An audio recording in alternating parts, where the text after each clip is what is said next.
Welcome back to the virtual implementation workshop.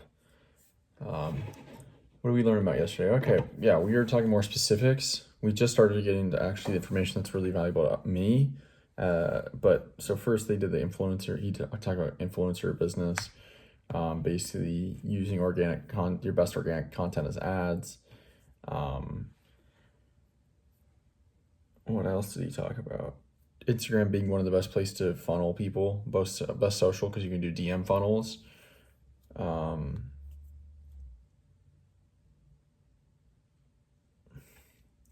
We talked about brick and mortar home services, how there's a lot of demand in the industry, a supply constraint overall.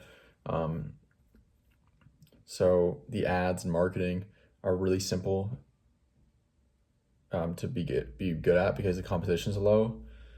So simple ads, lead nurture, VSL, and sales motion. Use that to create more demand. And then as you get more demand, increase price. As you get more demand, then you have a supply constraint. It's a good sign to increase price. Take that cash flow, hire more people by either paying more, referral bonuses, ads, etc. Yep. And then we got into actually the stuff that's important to me, which is B2B service, which is also B2B SaaS. And he's talking about two different types of archetypes here for B2B service and SaaS. First, you've got the person that, the business that focuses tons on marketing and sales. Their CAC increases over time as the market gets saturated. People are falling out in the back, the churn, because you're focused more on the front end and the back end, so the service delivery isn't great. What do you do there? He started talking about organic content, building a platform where you're providing value and building up a good reputation and better brand. Getting clear on your avatar so you can templatize, get a better quality service, and also relieves supply constraints somewhat because it becomes simpler, templatized, productized. Increasing price, and there's something I'm forgetting again. Multiple VSLs. Website optimization for the brick and mortar. Right. How can you increase price in the brick and mortar business? Home services businesses is when it's a commodity. It doesn't have to be commodity. You can decommoditize by either guaranteeing or really focusing on speed, ease, or risk reversal, essentially. That's how you can decommoditize, by adding guarantees there. More versus better content. The accordion analogy: do more, then find which ones of the more were better content, narrow down and focus on those types of content, then start doing more of those, and in and out, accordion. Okay, B2B, ads-driven business, higher CAC, lower delivery, solution, content, brand value up, multiple VSLs, avatar, get clear and narrow, consistency, and then pricing. So, all right, we're going to jump back into the video, and we'll be back to recall what I learned in a little bit. All right, guys, we're getting pretty dang close here to finishing up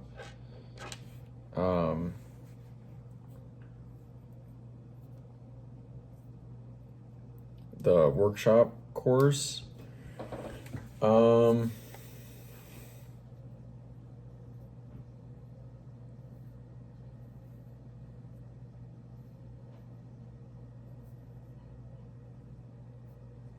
Okay, so the other side of the flip the side for the B2B SaaS, B2B service, the other side is you're basically a warm referral business, and you don't really have any other marketing, and that's your constraint, and that's why you're not growing. So he basically was talking about what did he say? It wasn't content. What would it be? It wouldn't be outreach. It was basically ads, but I don't remember him saying ads. And then you want to increase pricing. And he was talking about calculator pricing. So this is like how much you price based on dynamically based on how much you save or make a business. So that's an interesting model. He also said price or cost plus pricing is garbage. cost plus pricing is basically you take your cost and you add a little more, and that's how you price. That's garbage. He said value-based pricing is all that matters. It's how much is someone willing to pay. So yeah, that's that.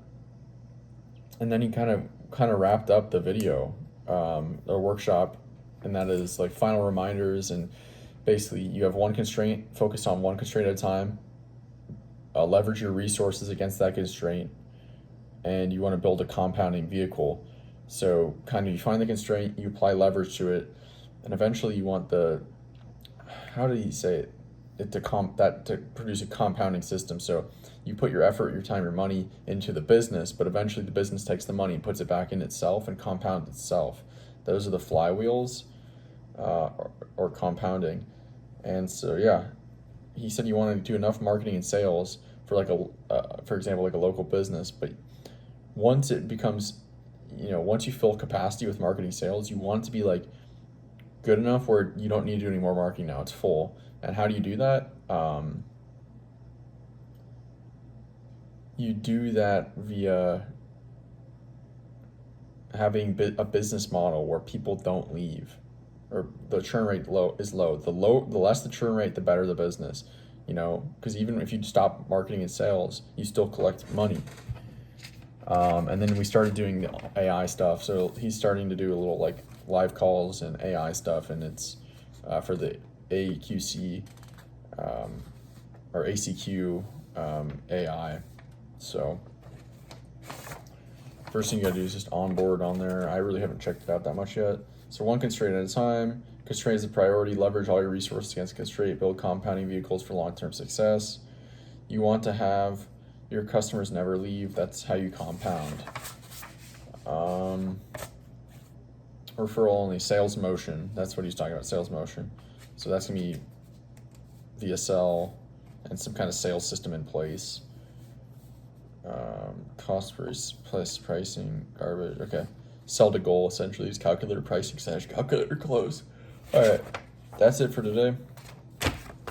We'll probably be done with the workshop in a day or two. So that came up quick. Anyway, that's it for today. Talk to you tomorrow. See you.